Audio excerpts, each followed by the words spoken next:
한 가난한 과부는 와서 두 렙돈 곧 한 고두란트를 넣는지라. 마가복음 12장 42절. 예루살렘 성전에서 과부는 두 렙돈 즉 한 고두란트를 헌금함에 넣었습니다. 예수님은 이를 칭찬하시고 그 과부가 자기의 모든 소유 곧 생활비 전부를 넣었다고 하셨습니다. 그래서 이 본문은 성도가 헌금을 어떻게 드려야 하는지를 가르치는 설교에 자주 사용됩니다. 가난한 과부가 생활비 전부를 드린 것처럼 우리도 최선을 다해 하나님께 드려야 칭찬을 받는다고 합니다. 하지만 이것은 본문의 뜻을 벗어난 이야기입니다. 이 이야기의 참뜻을 알려면 먼저 두 렙돈, 즉 그 여인의 생활비 전부의 가치를 알아야 합니다. 과부가 드린 렙돈 2개는 지금 돈으로 대략 얼마나 될까요? 고대와 현대는 경제 상황이 전혀 다르므로 당시의 돈을 오늘날 얼마라고 규정하기란 불가능합니다. 하지만 성경을 세밀히 보면 과부가 넣은 렙돈 2개, 즉 한 고두란트가 어느 정도 가치였는지 물품을 비교해서 알아볼 수 있습니다. 마태복음과 누가복음에 보면 예수님이 이런 말씀을 하시는 장면이 나옵니다.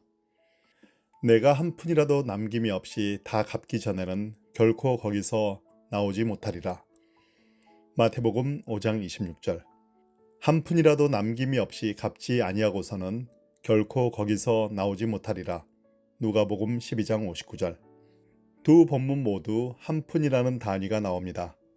개역 한글 성경에서는 이를 가는 털이라는 뜻의 호리로 번역했는데 개역 개정 성경에서는 의미를 살려 한 푼으로 번역했습니다. 그럼에도 심각한 문제가 남습니다. 원어로 보면 마태와 누가의 한 푼이 서로 다르기 때문입니다. 마태복음의 한 푼은 마지막 고두란트이고 누가복음의 한 푼은 마지막 렙돈입니다. 마지막이라는 형용사는 최소 단위를 의미합니다. 문제는 고두란트와 렙돈입니다. 이 둘은 명확히 다른 화폐입니다. 그런데 왜 우리말 성경은 둘 다 한 푼으로 번역했을까요? 성경 번역자가 어떤 불안감을 느꼈던 것 같습니다.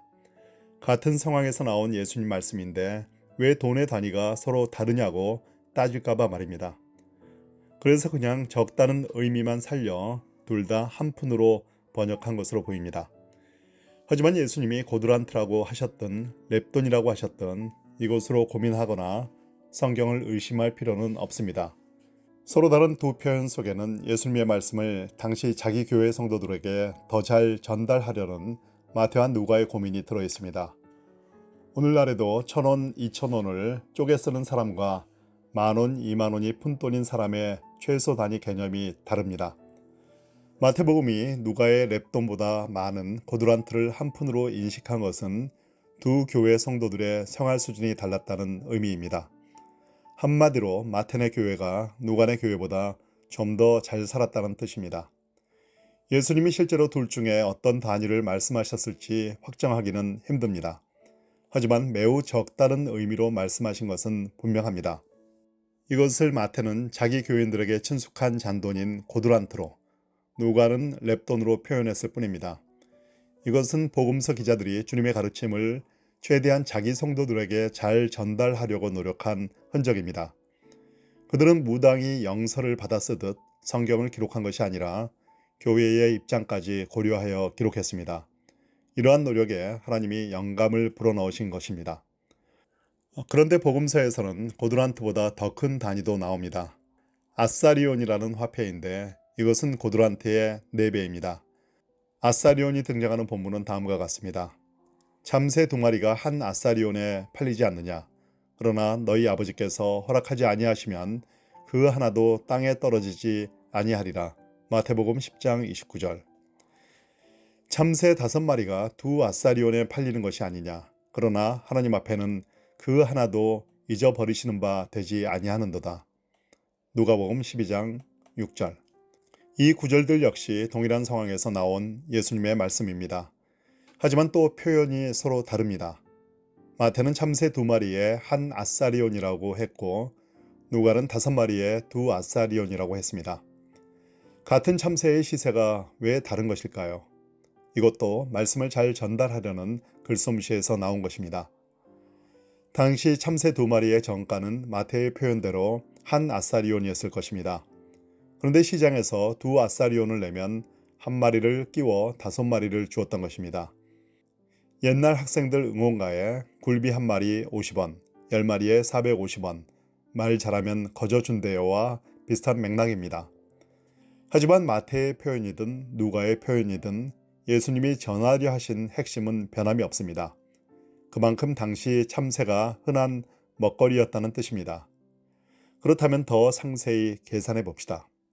한 아사리온에 참새 2마리니 4분의 1인 한 고두란트는 참새 2마리의 4분의 1입니다. 즉 참새 반마리 가격입니다. 따라서 2렙돈으로 살 수 있는 참새는 반마리입니다. 한 고두란트가 2렙돈이니 말입니다. 지금도 파는지 모르겠는데 옛날에는 주로 포장마차에서 참새구이를 팔았습니다. 먹어본 사람은 알지만 정말 먹을 게 없었습니다. 참새 자체가 너무 작아서입니다. 몇 마리를 모아야 요즘 치킨 1마리쯤 될까요? 그런데 참새 반마리라니 이건 정말 누구 코에 붙일 수준도 안 됩니다. 이처럼 빈약한 참새 반마리가 2렙돈의 가치였고 이것이 과부의 모든 소유, 곧 생활비 전부였다는 것이 성경의 진실입니다. 그렇다면 더 이상 이 이야기가 헌금을 얼마나 바칠지에 대한 가르침이 아님을 직감하게 됩니다. 아마 우리보다 당시 참새 시세에 더 익숙했을 초대교회 성도들은 이 본문을 읽으면서 큰 충격을 느꼈을 것입니다.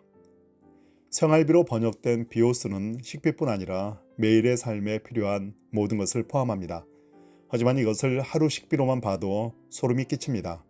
그 과부는 하루에 참새 반마리로 연명해야 했습니다. 이것을 깨달으면 본문의 전후에 나타난 사건들이 개별적인 것이 아님을 깨닫게 됩니다. 과부의 헌금 사건이 있자마자 제자 중 하나가 예루살렘 성전의 아름다움을 칭찬하면서 이 건물들이 어떠하나이까 라고 말했습니다. 시쳇말로 와, 이 건물 죽이지 않습니까? 라고 할 수 있습니다. 그러자 예수님은 네가 이 큰 건물들을 보느냐? 돌 하나도 돌 위에 남지 않고 다 무너뜨려지리라 라고 말씀하십니다. 여기서 우리는 성전을 향한 예수님의 분노를 느낄 수 있습니다. 주님의 분노는 방금 전 참새 반마리로 하루를 살아야 했던 과부와 연결됩니다. 그 증거는 2렙돈 이야기 직전에 이미 나왔습니다. 예수님은 여기서 서기관들을 삼가라. 그들은 과부의 가산을 삼키며 라고 폭로하십니다. 당시 서기관들은 말씀을 기록하고 보존하는 역할을 하였고 백성을 가르치던 공인된 선생들이었습니다. 특히 예루살렘의 서기관들은 성전을 중심으로 엄청난 영향력을 행사했습니다. 그런데 예수님은 이들을 가리켜 과부의 가산을 삼키는 자들이라고 하셨습니다. 이건 대체 무슨 뜻일까요? 가산으로 번역된 헬라어 오이코스는 집을 말합니다. 집은 보통 일반인의 전 재산입니다. 우리의 선입견과 달리 당시 과부들이 무조건 가난했던 것은 아닙니다. 남편이 죽고 나름 집과 재산을 가진 과부들도 있었습니다. 서기관들은 이것을 노렸습니다. 학자들은 당시 서기관들이 감동 잘하는 과부들을 꼬드겨 분에 넘치는 재물을 받아냈다고 보거나 혹은 과부들을 성전에서 봉사하도록 한 다음 그들의 재산을 관리해 준다는 명목으로 가산을 삼켰다고 말합니다. 누가복음 2장 36절과 37절에는 60년 가까이 과부로서 성전을 떠나지 않고 섬기던 안나 같은 여인이 나옵니다. 당연히 위대한 믿음입니다. 하지만 그 배후에 이런 신앙심을 이용하여 재물을 뜯어내고 자기 배를 채운 서기관들이 있었다는 것입니다. 성전에서 렙돈을 드린 과부도 아마 이런 이들 중 하나일 가능성이 높습니다. 그녀가 참새 반마리로 살아야 하는 이유는 신앙심을 이용하여 배를 채우는 서기관들의 강요 때문이었을 것입니다. 예수님은 지금 이런 서기관들을 질책하십니다. 동시에 이런 자들이 주도하는 성전이 무너질 것임을 예고하십니다.